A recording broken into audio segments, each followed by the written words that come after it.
L'immobilier du Bas-de-Cimier et plus particulièrement des Hauts de Carabacel, on en parle dans un instant. Cet épisode est fièrement propulsé par votre propre marque. Prenez contact avec nous et devenez le prochain annonceur premium de ce podcast. Rendez-vous sur le site avenuegustave5.com. Bonne écoute.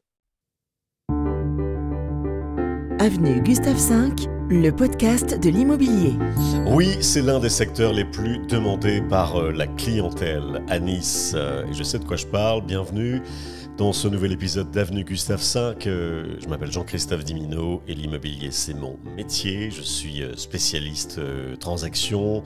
On parle souvent d'immobilier haut de gamme ici dans ce podcast et je vous retrouve avec plaisir sur le terrain. N'hésitez pas à aller consulter mes sites et à voir tous les liens dans le descriptif de ce podcast. Donc, le Bas-de-Cimier, les Hauts de Carabacel, à la lisière du centre-ville de Nice, perché au-dessus du très beau boulevard Carabacel.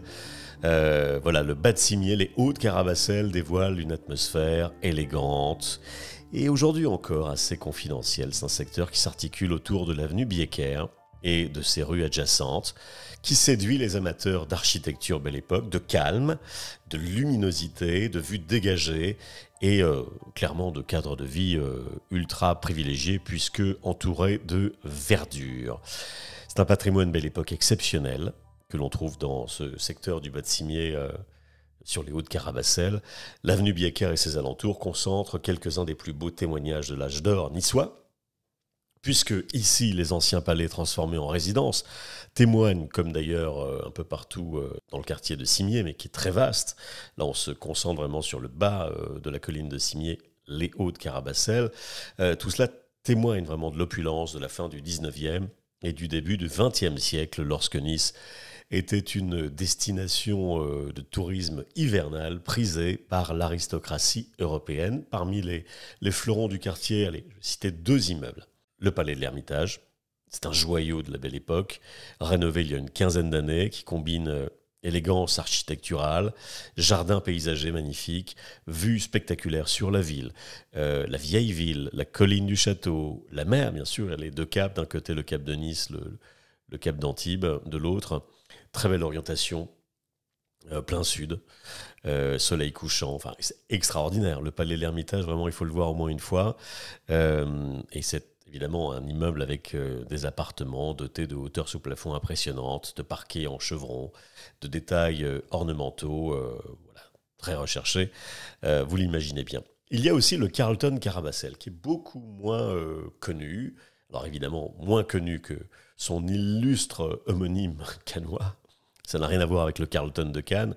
C'est un petit immeuble sur 3-4 niveaux, donc aujourd'hui un palais résidentiel, et qui témoigne effectivement de l'époque, c'est-à-dire qu'avec les années, on se retrouve avec évidemment des gens qui recherchent parfois des étages élevés, alors que à l'époque, le premier étage était, si vous voulez, le niveau noble. Donc il y a de grandes terrasses dans ce Carlton Carabacel au niveau du premier étage.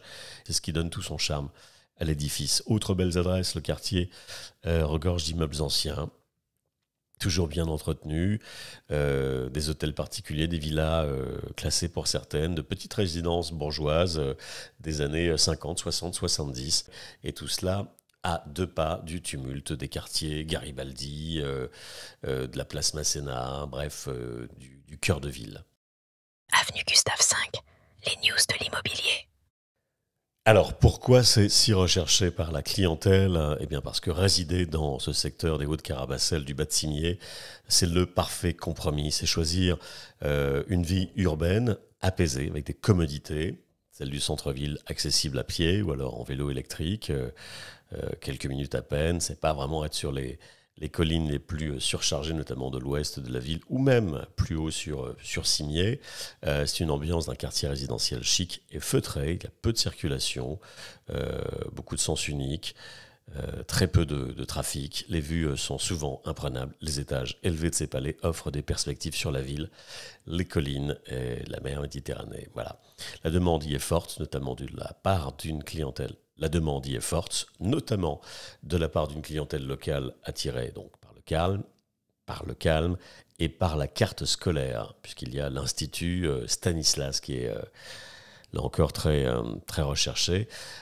Clientèle parisienne aussi, clientèle étrangère, sensible au charme de l'ancien, au beau volume et à la possibilité de vivre dans un palais qui a du cachet historique. Les prix au mètre carré dans ce micro-quartier du Bas-de-Cimier, des Hauts-de-Carabasselt, les prix restent stables, tirés par la rareté des biens disponibles sur le marché et par l'attrait patrimonial de ce type de biens, selon les adresses, selon les prestations et les types de biens, maisons, hôtels particuliers ou immeubles.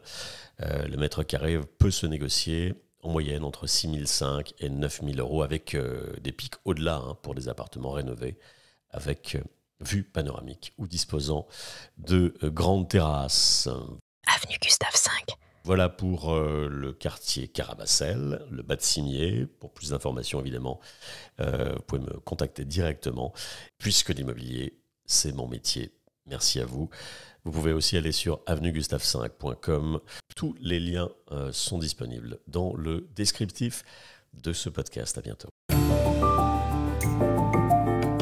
Avenue Gustave V. Le podcast de l'immobilier.